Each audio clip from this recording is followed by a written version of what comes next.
شروع اللہ کے نام سے جو بڑا مہربان اور نہایت ہی رحم کرنے والا ہے۔ تمام حضرات درود پاک پڑھیے۔ اللہم صلی علی محمد وعلی آل محمد کما صلیت علی ابراہیم وعلی آل ابراہیم انکا حمید مجید۔ اللہم بارک علی محمد وعلی آل محمد کما بارکت علی ابراہیم وعلی آل ابراہیم انکا حمید مجید۔ خدایا یہ تیرے سادہ دل بندے کدھر جائیں، خدایا یہ تیرے سادہ دل بندے کدھر جائیں کہ سلطانی بھی عیاری ہے درویشی بھی عیاری ہے۔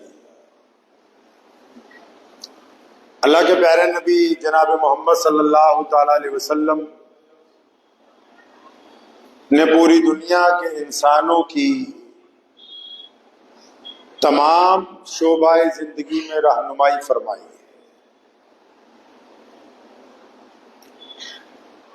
کیونکہ موجودہ دور میں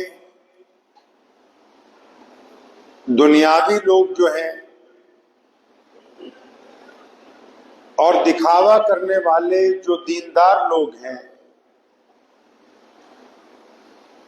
دونوں میں ایک چیز یکساں طور پر پائی جاتی ہے، جس کی ترجمانی علامہ اقبال رحمۃ اللہ علیہ نے بھی کی کہ خدایا یہ تیرے سادہ دل بندے کدھر جائیں کہ یا اللہ جو آپ کے نیک بندے ہیں، سادہ بندے ہیں، جو زیادہ مسئلے مسائل نہیں جانتے، جو زیادہ گفتگو کرنا نہیں جانتے، جو زیادہ بحث اور مباحثہ نہیں کرنا چاہتے، جو باریکیوں میں نہیں پڑھنا چاہتے، وہ جائیں تو آخر جائیں کدھر؟ کیونکہ سلطانی بھی عیاری ہے، مطلب جو اہل سیاست ہیں، اقتدار میں ہیں، وہ بھی کھیل کھیل رہے ہیں، اور درویشی بھی عیاری ہے۔ اب جن کے ہاتھ میں تسبیح اور مصلی نظر آ رہا ہے، ان میں بھی اکثریت عیار لوگوں کی جو ہے وہ شامل ہو گئی ہے۔ ہمارے پیارے نبی جناب محمد صلی اللہ علیہ وسلم نے بڑی خوبصورت رہنمائی فرمائی انسانوں کے اس معاملے میں۔ جنگ خندق کا موقع ہے۔ جنگ خندق ایک جنگ ہوئی ہے مدینہ المنورہ میں۔ دشمن نے حملہ کرنا تھا تو صحابہ کرام رضی اللہ تعالی اجمعین نے یہ مشورہ دیا نبی علیہ الصلوۃ والسلام کو کہ شہر کے چاروں طرف ایک کھائی کھود لی جائے جو اتنی چوڑی اور گہری ہو کہ دشمن اس کو پار کر کے اندر نہ آ سکے۔ مشورہ کیونکہ اچھا تھا، مناسب تھا، مان لیا گیا، تو چنانچہ وہ خندق جو ہے وہ کھائی کھودنے کا کام شروع ہوا۔ یہ جو واقعہ نبی علیہ الصلوۃ والسلام کی عہد نبوت کا میں آپ کے سامنے رکھ رہا ہوں، آپ تمام حضرات اس کے پس منظر کو ساتھ میں یاد رکھیں گے، تب وہ بات سمجھ میں آئے گی جو نبی علیہ الصلوۃ والسلام کہہ رہے ہیں، چاہ رہے ہیں، بتانا چاہتے ہیں آپ کو۔ خندق جب کھودتی جا رہی ہے تو وہ اس لیے کھود رہے ہیں تاکہ دشمن سے مدینہ المنورہ کو بچایا جائے۔ کھدائی اس حالت میں ہو رہی ہے کہ گرمی ہے، شدت ہے، تیز دھوپ ہے، یوں سمجھ لیجئے جون جولائی کا مہینہ ہے، ویسے بھی علاقہ گرم ہے، ریگستان ہے۔ اور دوسری تکلیف یہ ہے کہ ان دنوں مدینہ المنورہ میں قحط پڑا ہوا، کھانے پینے کی چیزیں زیادہ نہیں ہیں، کم ہیں، کیونکہ فصل اچھی نہیں ہوئی۔ ایک کھجور 4 لوگوں کو دی جاتی ہے کہ بھی اس کو تقسیم کر کے کھاؤ، جو لوگ کھدائی کر رہے ہیں۔ چنانچہ کھدائی کرتے کرتے ایک جگہ ایک حصہ زمین کا ایسا آیا، کیونکہ زمین ریتلی بھی ہے اور پتھر بھی بڑے مضبوط ہیں، تو وہ پتھر ٹوٹ نہیں رہے وہاں سے۔ تو حضرات صحابہ کرام رضی اللہ تعالی اجمعین نے جب پوری کوشش کی وہ پتھر نہیں ٹوٹے، تو نبی علیہ الصلوۃ والسلام کو اطلاع دی کہ وہ جو کھائی وہاں کھود رہے ہیں تو ایک سلیب بڑی سی آ گئی ہے، پتھروں کی تہ آ گئی ہے جو ٹوٹ نہیں رہی۔ تو پیارے پیغمبر محمد صلی اللہ علیہ وسلم خود موقع پر پہنچے۔ پھر ذہن میں رکھیے کہ مدینے کو بچانے کے لیے خندق کھود رہے ہیں، گرمی ہے، شدت ہے، پسینہ ہے، پیاس ہے، ساز و سامان کم ہے، حالت بڑی نازک حالت ہے اس وقت۔ اب نبی علیہ الصلوۃ والسلام موقع پر پہنچے، صحابہ کرام نے عرض کی یا رسول اللہ صلی اللہ علیہ وسلم یہ سلیب جو ہے، یہ پتھر کا ٹکڑا جو زمین میں ہے بہت بڑا، یہ ٹوٹ نہیں رہا۔ تو پیارے نبی علیہ الصلوۃ والسلام نے وہ جو گھن تھا، ہتھوڑا، اپنے ہاتھ میں پکڑا اور اللہ کا نام لے کے اس پتھر کے اوپر جب پہلی ضرب ماری،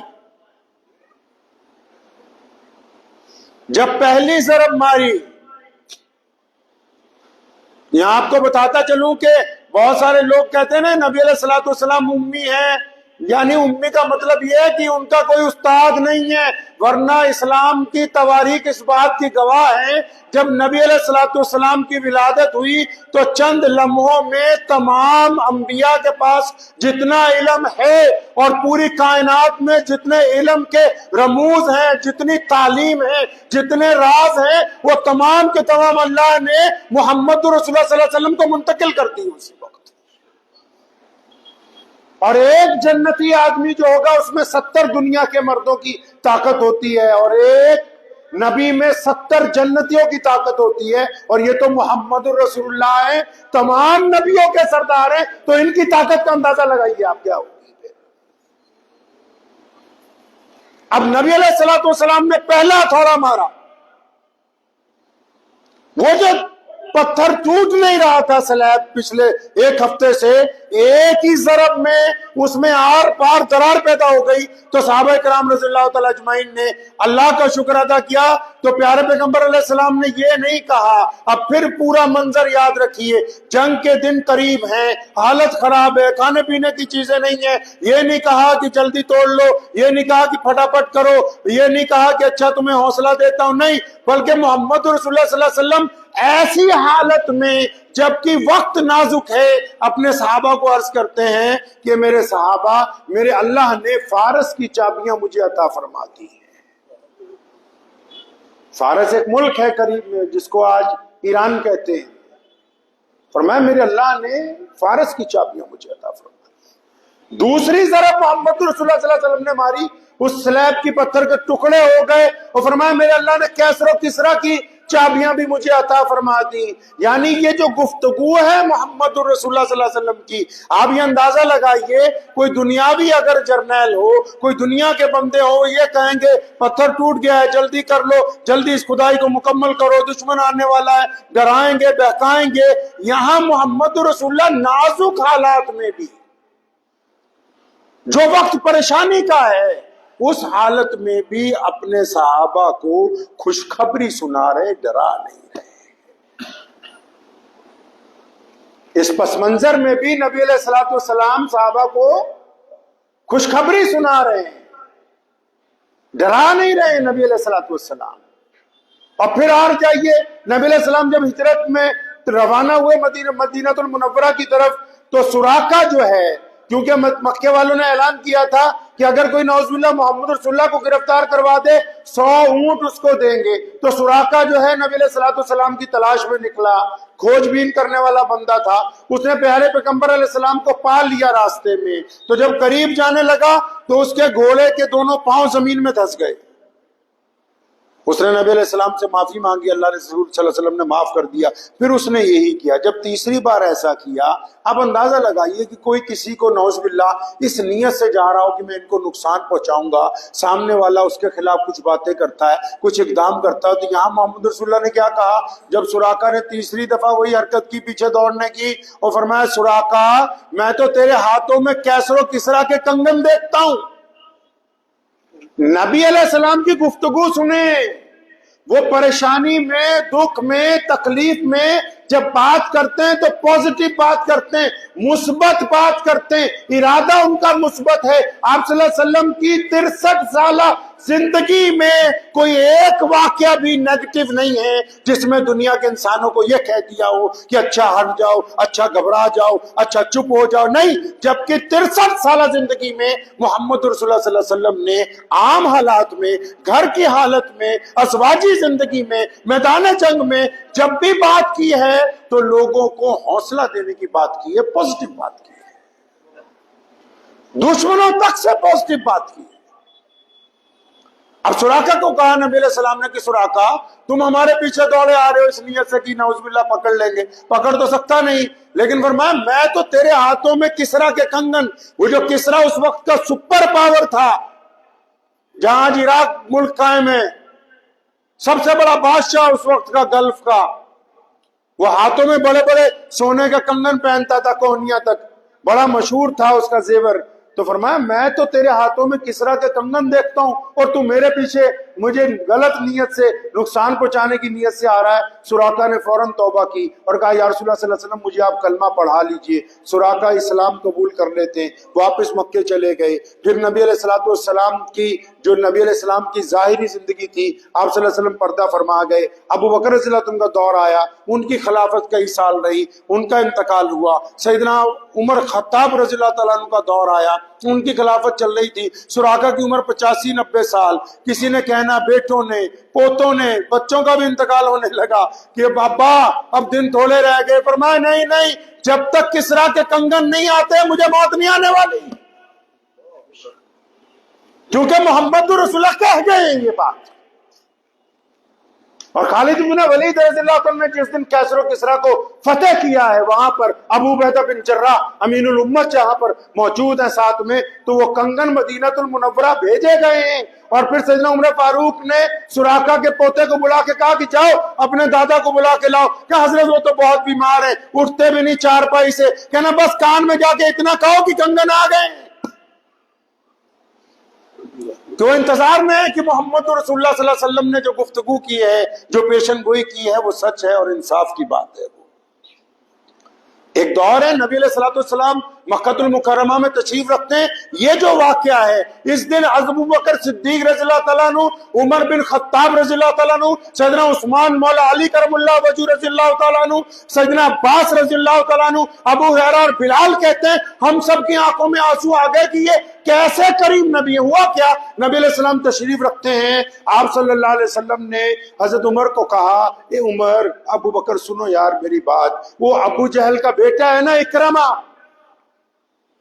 کون ابو جہل؟ جس نے محمد الرسول اللہ صلی اللہ علیہ وسلم پر تشدد کی انتہا کی ہے، جس کے بارے میں خود نبی علیہ السلام نے فرمایا ہر امت میں ایک فرعون ہوتا ہے، میری امت کا فرعون ابو جہل ہے، جس نے سیدنا سمیہ رضی اللہ تعالیٰ عنہ کا قتل کیا، وہ ابو جہل جس نے عمار بن یاسر کے والد کو شہید کیا، ٹکڑے ٹکڑے ان کے کیا، وہ ابو جہل جس نے رسول اللہ صلی اللہ علیہ وسلم کے چچا سیدنا حمزہ رضی اللہ تعالیٰ عنہ کو شہید کرنے کے بعد ہندا کو کہہ کے ان کے ناک، کان، بازو، جگر، آنکھیں تک نکلوائی گئی، اس ابو جہل کا بیٹا اکرمہ آنا چاہتا ہے، جو خود رسول اللہ صلی اللہ علیہ وسلم کے خلاف کئی جنگوں میں شامل رہا۔ تو صحابہ کو کیا کہہ رہے نبی علیہ السلام سنیں پازیٹیو سوچ کیا ہوتی ہے، سکاراتمک سوچ کیا ہوتی ہے، اچھی نیت کیا ہوتی ہے۔ اکرمہ آنے والے، تو نبی علیہ السلام کیا کہتے ہیں ابو بکر کو، عمر، عثمان، علی رضی اللہ تعالیٰ اجمعین کو، یار اکرمہ آ رہا ہے نا، تو خدا کے لیے اس کے باپ کا نام لے کے اسے تانا نہ مارنا، تانا مت مارنا اسے۔ وہ آ رہا ہے محمد رسول اللہ صلی اللہ علیہ وسلم کا کلمہ پڑھنے کے لیے، اندازہ لگائیں۔ ورنہ معاشرے میں گھر میں دو چار لوگ ایسے تو ہوتے ہی ہیں کہ اگر کبھی صلح بھی ہونے لگے تو دو چار کڑوی باتیں پرانی یاد دلاتے ہیں سامنے والے رشتہ دار کو بھی، اچھا فلاں موقع پہ، کیونکہ ان کی نیت ہوتی ہے کہ اس کو شرمندہ کروں۔ اور یہاں محمد رسول اللہ صلی اللہ علیہ وسلم دشمن کے لیے بھی چاہتے ہیں کہ اگر وہ میرے دروازے پر آ رہا ہے تو میرا کوئی ساتھی، ہمارے خاندان کا کوئی فرد، ہماری جماعت کا کوئی انسان اس کے بچے کو بھی شرمندہ نہ کرے۔ یہ محمد رسول اللہ صلی اللہ علیہ وسلم کی سنت ہے۔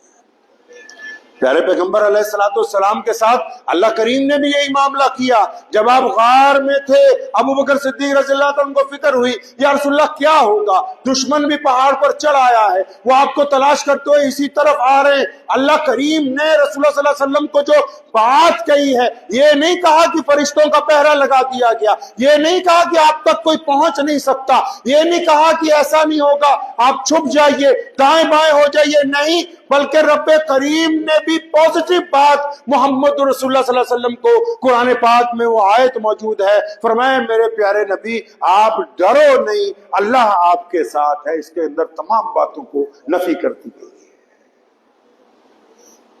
کوئی بندہ کسی دکھ میں ہو، تکلیف میں ہو، پریشانی میں ہو، آپ کو تو پتا نہیں ہے کہ اس کے کون سا انجیکشن لگے گا، آپ کو تو یہ پتا نہیں کہ کون سی دوائی کھانے سے وہ ٹھیک ہو جائے گا، آپ کو تو اندازہ نہیں کہ اس کے جسم میں درد کی شدت کیا ہے، لیکن اگر آپ اس کے ساتھ ہیں کسی کے اپنے کے اور بار بار آپ اس کو یہ کہتے کہ گھبراؤ نہیں تم ٹھیک ہو جاؤ گے، تو آپ یقین مانیں کیونکہ ایک ہمدرد ساتھ میں کھڑا ہوا ہے تو بنا دوائی کے بنا انجیکشن کے اس ہمدرد کی موجودگی جتنا کام کرے گی ڈاکٹر کی دوائی اتنا کام نہیں کر سکتی ہے۔ آج لوگوں نے کام پکڑا ہے لوگوں کو ڈرانے کا، کچھ لوگ اس طرح ڈراتے ہیں کہ دیکھو فلاں آ جائیں گے، کچھ لوگ اس طرح ڈراتے ہیں کہ دیکھو فلاں تمہیں نقصان پہنچا دیں گے۔ یہ کوئی ہمت کی باتیں نہیں ہوتی۔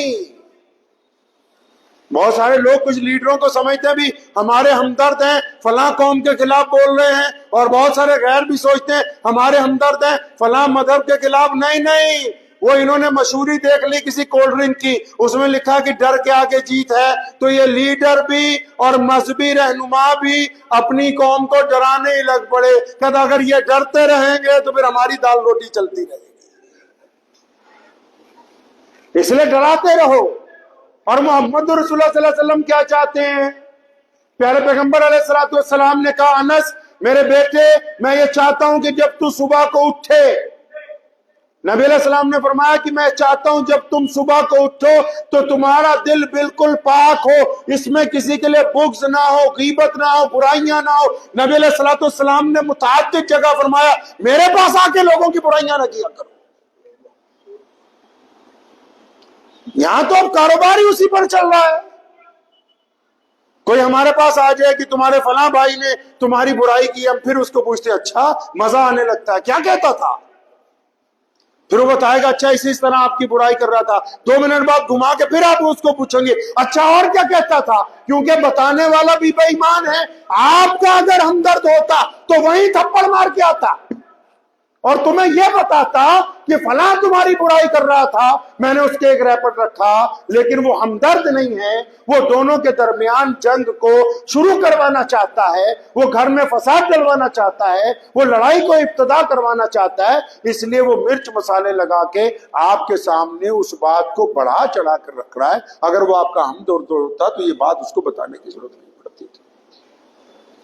یہ سنت ہے، کپڑے اچھے پہننا اگر سنت ہے، سرما لگانا سنت ہے، دانت صاف رکھنا سنت ہے، مسواک کرنا سنت ہے، خوشبو لگانا سنت ہے، میٹھا کھانا سنت ہے، تو یہ محمد رسول اللہ کریم کی سنت ہے کہ آپ جب سوچیں گے پازیٹو سوچیں گے، ارادہ نیک ہو، سوچ نیک ہو، نیت نیک ہو، گفتگو نیکوں والی ہو۔ کچھ لوگ تو بس اس نیت کے ساتھ تقریر کر رہے ہیں نا کہ میں اپنی قوم کو اپنا ہمدرد بنا لوں اور ان کو ڈراؤں کہ دیکھو اگر تم میرے ساتھ نہیں رہو گے تو فلاں تباہی تمہارے اوپر مسلط ہو جائے گی۔ تو جن کی نیتوں کے اندر کھوٹ ہے تو ان کی آواز وہاں تک پہنچ ہی نہیں رہی جس گھر تک پہنچنی چاہیے جہاں سے اللہ کی مدد آتی ہے۔ اس بات کو ذہن نشین کریں کہ پیارے پیغمبر علیہ الصلوۃ والسلام یہ چاہتے ہیں۔ آپ نے کیا اپنی زندگی میں کبھی ایسا کیا ہے؟ نبی علیہ الصلوۃ والسلام کی تمام سیرت پاک، زندگی کے تمام واقعات اس بات کی طرف بھرے پڑے ہوئے ہیں کہ نبی علیہ الصلوۃ والسلام یہ چاہتے ہیں کہ میری امت کے لوگ جب وہ کوئی ارادہ کریں، کچھ سوچیں، کچھ کہنا چاہیں، کسی کے متعلق کوئی رائے قائم کریں، ایک جگہ نبی علیہ السلام نے فرمایا کہ بدگمانی کفر ہے۔ کفر کا مطلب ہوتا ہے جھوٹ۔ اب بدگمانی کیا ہے کہ آپ اپنے پاس سے سوال کرتے ہیں اپنے دل کو کہ فلاں میرا مخالف ہے، وہ مجھے مارنا چاہتا ہے، جبکہ اس کے دل میں وہ بات نہ ہو۔ اور بعض اوقات ایسا ہوتا ہے عملی زندگی میں ہم لوگ جن کے متعلق غلط رائے قائم کرتے ہیں اور چند مہینے چند دنوں کے بعد جب تصویر صاف ہوتی ہے تو ہم کو پیچھے ہٹنا پڑتا ہے، ہمیں اپنی رائے کو پھر تبدیل کرنا پڑتا ہے۔ ہم خود شرمندہ ہوتے ہیں کہ اچھا یار میں تو اس بندے کے متعلق بڑا غلط سوچ رہا تھا، یہ تو ویسا ہے نہیں جیسا میں نے سوچا۔ میرے دل میں جو خیال آیا، میرا بھائی تو، میری بہن، میرے عزیز و اقارب، میرے یار دوست، کیونکہ ہم نے اپنے پاس ایک رائے قائم کر لی، خود ایک کھول بنا لیا چاروں طرف سے۔ سامنے والے کے کپڑوں کو دیکھ کے، شکل کو دیکھ کے، لباس کو دیکھ کے آپ یہ فیصلہ کرنے لگے کہ کون کیسا ہوگا، تو اس کا مطلب آپ کوئی اچھے انسان نہیں ہیں۔ اللہ کریم نے محمد رسول اللہ صلی اللہ علیہ وسلم کے ذریعے تمام دنیا کے انسانوں کو یہ تربیت دی ہے، یہ سمجھایا ہے کہ اتنے ہلکے مت بنو، جو ذرا سی بات پر گالی دینے لگے، جو ذرا سی بات پر ناراض ہو جائیں، اس کا مطلب ان میں وزن نہیں ہے۔ وزندار بندہ وہ تھوڑی ہے۔ آپ نے دیکھا ہوگا کئی لوگ بوڑھے اونچے عہدوں پہ بیٹھے ہوتے ہیں، ذرا سی بات پر ناراض، ذرا سی بات پر تو میں، اس کا مطلب وہ اس عہدے تک تو پہنچے ہیں لیکن اپنے آپ کو اس کے قابل نہیں بنا سکے، کیونکہ جس درخت پر پھل لگ جاتے ہیں وہ پتھروں کے جواب میں بھی لوگوں کو پھل دیتا ہے، پتھر کے جواب میں پتھر کبھی نہیں مانتا۔ یہ پہچان ہوتی ہے اس بندے کی۔ کسی کے کپڑے، کسی کی برادری، کسی کا رنگ، کسی کی نسل، کسی کا مذہب یہ طے نہیں کر سکتا کہ وہ اچھا ہے یا برا ہے۔ محمد رسول اللہ صلی اللہ علیہ وسلم نے فرمایا ہمارے اعمال طے کرتے ہیں، آپ کے کارنامے طے کرتے ہیں کہ آپ کیسے ہیں۔ دنیا میں پچھلے 300 سال سے جاپان کی بنی ہوئی چیزیں نمبر 1 بک رہی۔ لوگ کہتے ہیں جاپانی گھڑی لے آؤ، جاپانی مشین لے آؤ، جاپانی گاڑی لے آؤ، وہ خراب ہی نہیں ہوگی صدیوں تک۔ وہ جاپانی جو ہیں وہ اس لیے نمبر 1 پر چلے گئے کیونکہ وہ ایمانداری کے ساتھ کام کر رہے ہیں، اپنی چیز میں کھوٹ کی ملاوٹ نہیں کر رہے۔ اس کا مطلب دنیا اعمال کے دار و مدار کے اوپر قائم ہے۔ اس بات کو ذہن نشین کریے۔ لوگ آپ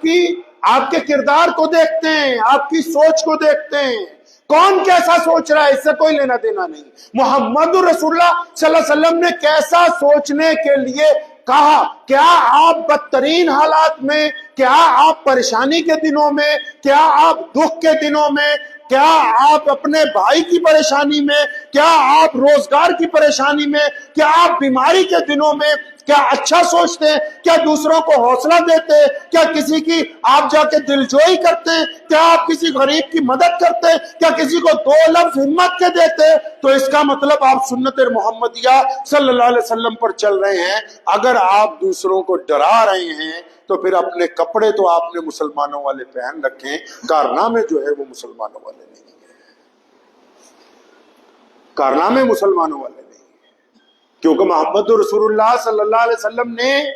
ہماری امت کو اسلام دنیا کا سب سے بڑا دین بنا ہی اس لیے کہ ہم نے اسلام نے ہر دور میں، جب مکہ المکرمہ میں تھی، رئیس العراق مولانا حبیب الرحمان لدھیانوی رحمۃ اللہ علیہ نے لکھا ہے تحریک ختم نبوت کے دوران جب قادیان میں اجلاس ہوا، اور فرمایا سنو، کیونکہ جب وہاں گئے تو مرزا غلام قادیانی مردود انگریز کا چیلا تھا، انہوں نے 500 سپاہی لگائے اس کام کے لیے کہ مولانا حبیب الرحمان لدھیانوی اس شہر میں نہ آ سکیں، اس شہر کے مسلمانوں کی مدد نہ کر سکیں، وہاں کے غریب مظلوموں کی مدد نہ کر سکیں۔ تو مولانا نے اس دن جب ایک سکھ بھائی نے جگہ دی، اس کے کھیت میں جب اجلاس ختم نبوت ہوا تو یہ تاریخی بات کہی تھی کہ اس جھوٹے نبی کو بتانا چاہتے ہیں اور پوری کائنات کے لوگ بھی اس بات کو سمجھ لیں کہ وہ جو نبی ہوتا ہے وہ صرف اب محمد الرسول اللہ ہے، اور نبی کی یہ صفت ہے کہ نبی جب پریشانی کے دور میں ہوتا ہے، نبی کی جب کہیں حکومت نہیں ہوتی،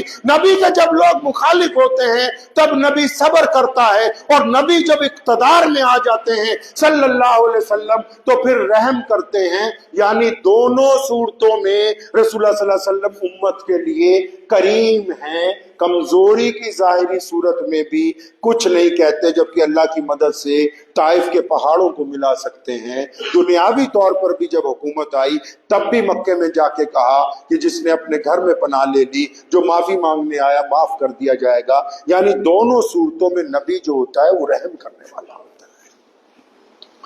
یہ آپ کو کس نے سمجھایا کہ آج آپ کمزور ہیں، یہ ارادہ کر لیں کہ ہم پاور میں آئیں گے تو بدلہ لیں گے، پیسہ آئے گا تو اس سے بدلہ لوں گا، ہمارا کوئی یار بن جائے گا وزیر تب ہم اس سے بدلہ لیں گے؟ یہ محمد رسول اللہ کی سنت نہیں ہے، محمد رسول اللہ صلی اللہ علیہ وسلم نے ہاں یہ ضرور ہمیں تربیت دی کہ آپ اقتدار میں بھی جا سکتے ہیں، آپ خدمت میں بھی جا سکتے ہیں، لیکن جب بھی آپ جس عہدے پر جائیں گے تو لوگوں کے ساتھ کرم کریں گے، رحم کریں گے۔ اگر آپ کے مزاج میں حلم نہیں ہے، صبر نہیں ہے، تو اس کا مطلب آپ طاقتور بندے نہیں ہیں، آپ کمزور آدمی ہیں۔ کمزور آدمی کی پہچان ہی یہی ہے، وہ ذرا سی بات پر گالی دے گا، ذرا سی بات پر ناراضگی کا اظہار کرے گا، ذرا سی بات پر جتنا اس کا اقتدار ہے، مطلب جتنی کمزور بندے کی دنیا ہے، جیسے آپ ہیں یا میں ہوں، ہم کمزور بن گئے اگر کسی کے سامنے تو ہم نے کہا اچھا میں تیرا نمبر آج سے بلاک کر رہا ہوں، مطلب تمہاری حیثیت اتنی ہے، اگر اس سے زیادہ ہوتی تو تم اس سے زیادہ بدلہ لیتے کہ میں آج سے فلاں چیز تو تمہارے گھر بھیجتا ہوں، آج سے بند کرتی جائے گی،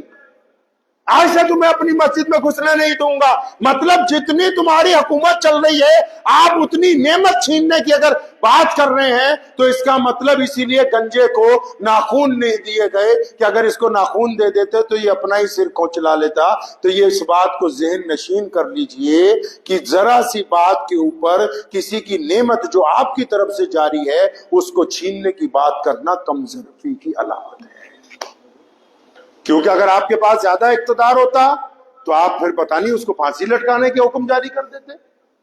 تو اس کا مطلب آپ نے اپنے محدود وسائل میں بھی فراخ دلی کی بات نہیں کی، ذاتی زندگی میں محدود وسائل میں بھی آپ نے فراخ دلی کی بات نہیں کی۔ اور یہاں محمد رسول اللہ صلی اللہ علیہ وسلم کیا چاہتے ہیں؟ یہ نبی علیہ السلام نے یہ بات مسلمانوں کو اس لیے سمجھائی کہ ان کے ذمہ ڈالا یہ بات کہ پوری کائنات کے لوگوں تک جو پیغام عظمت ہے، جو پیغام محبت ہے، پیغام جرت ہے، پیغام استقبال ہے، وہ آپ نے پہنچانا ہے دنیا تک۔ تو اس بات کو ذہن نشین کر لیجئے کہ جب بھی سوچیں تو اچھا سوچیں، ارادہ کریں تو نیکی کا ارادہ کریں، گفتگو کریں تو نیکی کی گفتگو کریں۔ اگر اللہ اقتدار دے، طاقت دے آپ کو تو معاف کرنے کو اپنے ذہن میں رکھیے، بدلہ لینے کو اپنے ذہن میں مت لے کے آئیے۔ آپ کے پاس کچھ ہے تو بانٹنے کی بات کیجئے، چھیننے کی بات مت کیجئے۔ لوگوں کو چاہے مسلمان ہو یا غیر مسلم ہو، آپ کا جیسے کوئی پڑوسی ہے، غیر مسلم ہی ہے، اگر وہ پریشان ہے، دکھ میں ہے، درد میں ہے، اس کا کاروبار نہیں چل رہا، تو اسلام نے کہا کہ آپ اپنے پڑوسی کو حوصلہ دیں گے، اس کی ہمت بتائیں گے، اپنی ہمت کے مطابق اس کا کام چلوا دیں گے۔ لیکن معاملہ اب پلٹ چکا ہے، اب دنیا دار لوگ جو ہیں ایک دوسرے کو ڈرانے کی کوشش کر رہے ہیں، ایک دوسرے کو دبانے کی کوشش کر رہے ہیں، جبکہ رب اور اس کے رسول صلی اللہ علیہ وسلم کو یہ باتیں جو ہے وہ پسند نہیں ہیں۔ ہمیں ذاتی طور پر اس بات کو ذہن نشین کر لیجئے، ہمیں ذاتی طور پر اپنے مزاج کو درست رکھنا ہے۔ اللہ کریم نے ہم سے ہمارے مزاج کی بات کرنی ہے۔ اکثر میں کہتا ہوں اپنے دوستوں کو بھی، بہت سارے لوگ روزانہ گفتگو کرنے کے مرنے کے بعد یہ ہوگا، مرنے وہ حق ہے، سچ ہے، مرنے کے بعد جو ہونا ہے، لیکن مرنے سے پہلے جو زندگی ہے ذرا اس کی بات تو کر لیں، کیونکہ مرنے کے بعد جو کچھ ہونے والا ہے اس کا دار و مدار اس زندگی کے اوپر ہے جو ابھی ہم جی رہے ہیں۔ یہ حق ہے کہ مرنے کے بعد فیصلہ ہوگا سزا کا یا جزا کا، لیکن مرنے کے بعد جو کچھ ہونے والا ہے نا، اس کے فیصلے کا آدھار، اس کی بنیاد یہ والی زندگی بننی ہے کہ یہ بتاؤ کہ دنیا میں کیا کیا، ماں باپ کے ساتھ کیا کیا، بھائی بہنوں کے ساتھ کیا کیا، بیوی بچوں کے ساتھ کیا کیا، پڑوسیوں کے ساتھ کیا کیا، یار دوستوں کے ساتھ کیا کیا، غریبوں کے ساتھ کیا کیا، مسکینوں کے ساتھ کیا کیا، اقتدار میں تھے تو حکومت کیسے چلائی، اس کا دار و مدار تو یہ والی زندگی۔ تو اگر آپ نبی علیہ الصلوۃ والسلام سے محبت کو انتہا تک پہنچانا چاہتے ہیں تو میرے محمد رسول اللہ صلی اللہ علیہ وسلم نے تمام حالات میں، صرف یہی نہیں کہ مدینہ المنورہ میں جب خوشحالی کا دور آیا، نہیں، نبی علیہ الصلوۃ والسلام تمام حالات میں، دیکھیں نا، نبی علیہ الصلوۃ والسلام کو ایک دن ابو جہل نے اتنا بڑا حملہ کیا کہ پیغمبر علیہ الصلوۃ والسلام زخمی ہو گئے، چوٹ لگی، نبی علیہ الصلوۃ والسلام کے خون جاری ہو گیا، اور جب گھر پہنچے ادھر سے سیدنا امیر حمزہ رضی اللہ تعالیٰ عنہ جو مسلمان نہیں ہوئے تھے، وہ اپنے گھوڑے پہ سوار جب مکے میں داخل ہوئے تو ایک غلام عورت کھڑی تھی۔ عرب میں رواج ہے شروع سے کہ لوگ شاعری میں باتیں کرتے ہیں، تو جب یہ امیر حمزہ قریب سے گزرے تو اس لونڈی نے زور سے کہا کہ اب تو کیونکہ محمد رسول اللہ کے والد اور ان کے دادا اور ان کے چچا نہیں رہے، اب تو جس کی مرضی آتی ہے وہ آمنہ کے در یتیم پر ہاتھ اٹھانے کی جرت کرتا ہے۔ یہ فوراً رک گئے، فرمایا تو کیسی باتیں کرتی ہے میرے بھتیجے کے متعلق، بتا کیا ہوا؟ تو اس نے روتے ہوئے کہا کہ آج تو محمد رسول اللہ صلی اللہ علیہ وسلم کو ابو جہل نے زخمی کر دیا۔ فرمایا اچھا مسلمان نہیں ہوئے؟ ذہن میں رکھیے پھر اس بات کو کہ حضرت امیر حمزہ سیدھا ابو جہل کے گھر، اس کا دروازہ لات مار کے کھولا، اپنی کمان سے اس کے سر پر اتنی زور سے ضرب لگائی کہ سر پھٹ گیا۔ فرمایا سن لے خبردار، آج کے بعد اگر میرے بھتیجے کی طرف آنکھ اٹھا کر دیکھا تو۔ اب وہی کمان ہاتھ میں پکڑی ہوئی ہے، سیدھا پیارے نبی علیہ السلام کے گھر۔ اب یہاں سنیں ہمارے نبی علیہ السلام نے کیا فرمایا، سنیں محمد رسول اللہ صلی اللہ علیہ وسلم کیا گفتگو کر رہے ہیں۔ یہاں تو کوئی بدلہ لے کے آئے گا، وہ بہت اچھا کیا، بہت میرے سے برا معاملہ کر رہا تھا، آپ نے اچھا کیا میرے چچا، آپ نے اچھا کیا بھائی۔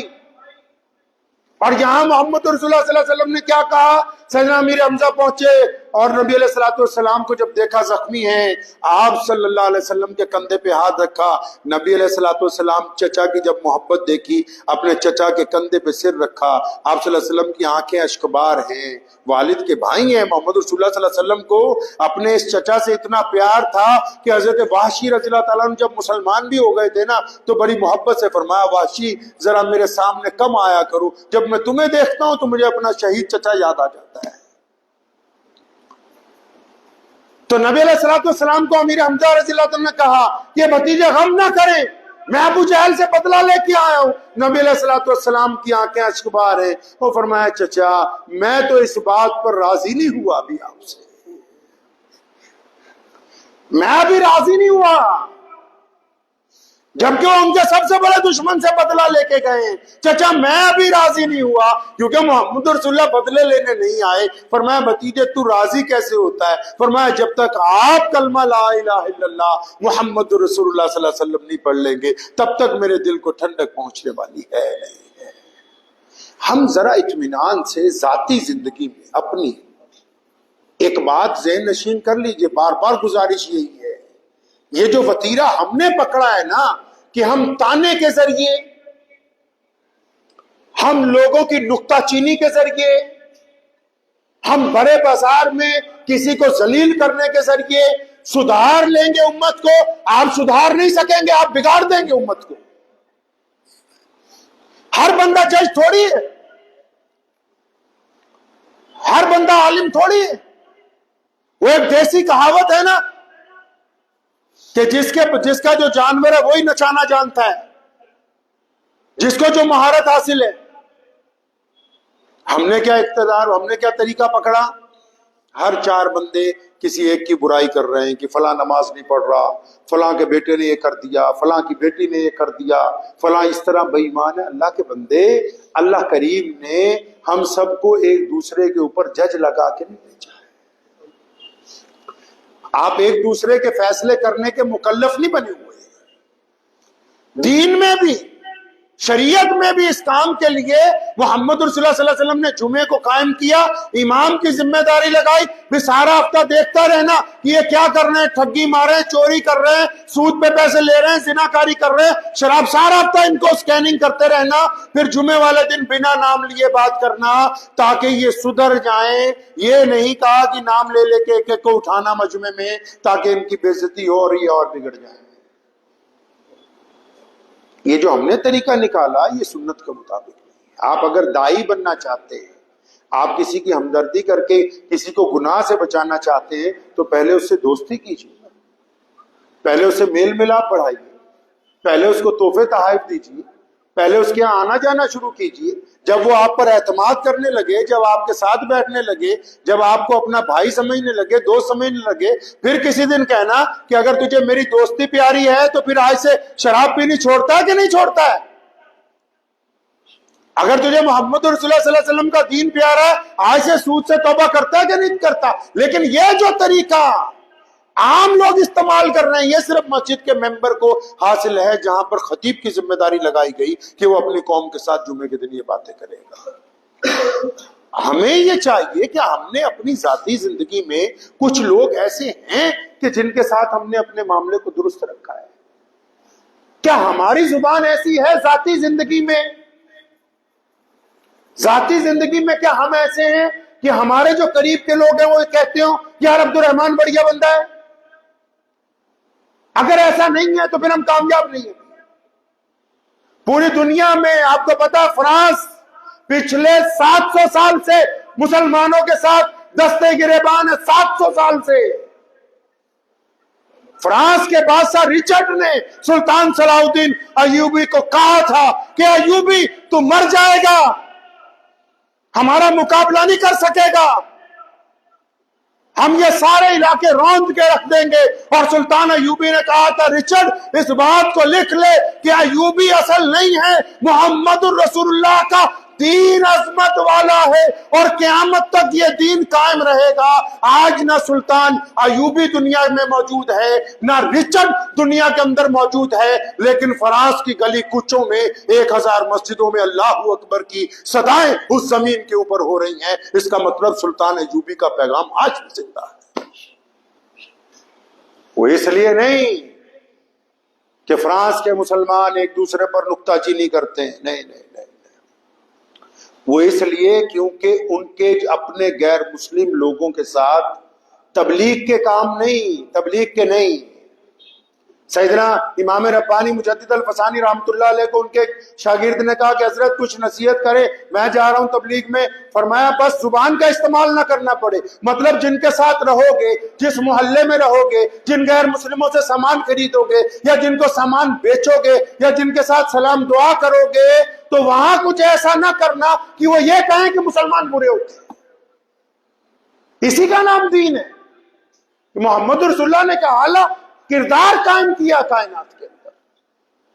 تو ہم کیا کر رہے ہیں؟ مجدد الفسانی رحمۃ اللہ علیہ فرماتے ہیں نا کہ بیٹا 2 کام کرنے کی کوشش نہ کرنا۔ شاگردوں نے پوچھا حضرت کون سے؟ فرمایا ایک اللہ بننے کی کوشش نہیں کرنی، ایک رسول اللہ بننے کی کوشش نہیں کرنی۔ شاگرد گھبرا گئے کہ نعوذ باللہ حضرت کیسی باتیں آپ کرتے ہیں کہ نعوذ باللہ کوئی اللہ بھی نہیں بن سکتا، کوئی رسول اللہ صلی اللہ علیہ وسلم بھی نہیں بن سکتا۔ فرمایا میرا کہنے کا مطلب یہ ہے اس کا کہ جو چاہو وہی ہو جائے، یہ صرف اللہ کی ہے، اس لیے کبھی کسی بات کے اوپر اڑنا نہیں کہ جیسے میں کہتا ہوں ویسے ہونا چاہیے، اور جو کہہ دیا وہ سچ ہے۔ ہم کہہ رہے ہیں کچھ غلط نکل گیا تو اس کا مطلب اس کو واپس لیں، معافی مانگیں، اور جو کہہ دیا وہ سچ ہے، وہ تبدیل نہیں ہو سکتا۔ یہ صرف اگر کسی کی ہے تو صرف محمد الرسول اللہ صلی اللہ علیہ وسلم کی، یہ انہی کی صفت ہے کہ جو انہوں نے کہہ دیا وہ قانون بن گیا، جو انہوں نے کہہ دیا وہ ہمارے لیے قرآن ہے، جو انہوں نے کہا وہ ہمارے لیے حدیث ہے، جو انہوں نے کہا وہ ہمارے لیے روایتیں ہیں، جو انہوں نے کہا وہ ہمارے لیے ایمان کا درجہ رکھتے ہیں۔ جو وہ کہہ دے چکے ہیں وہ تبدیل نہیں ہو سکتا ہے۔ تو ذہن کو بھی اور دل کو بھی کریں گے انشاءاللہ۔ حالات اتنے خراب نہیں ہیں جتنے ہم نے باتوں میں، وہ کہتے ہیں نا وہ دودھ چ پانی پائی جو لسی چ تے انہوں بدھائی جو جنہ مرضی، تصویر ویسی نہیں ہوتی جیسی نظر آتی ہے، لیکن بہت سارے لوگ اپنے اپنے مفاد کے لیے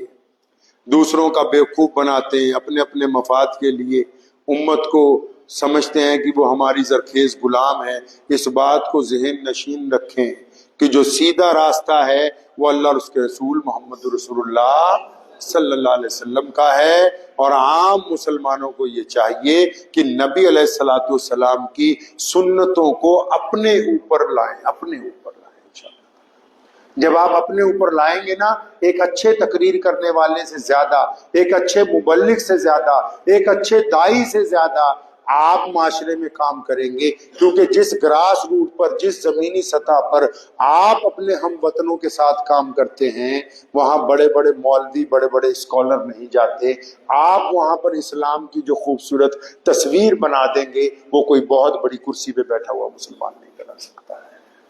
تو دعا کیجئے اللہ کریم مجھے بھی اور آپ سب کو ان باتوں پہ عمل کرنے کی توفیق عطا فرمائے. وآخر دعوانا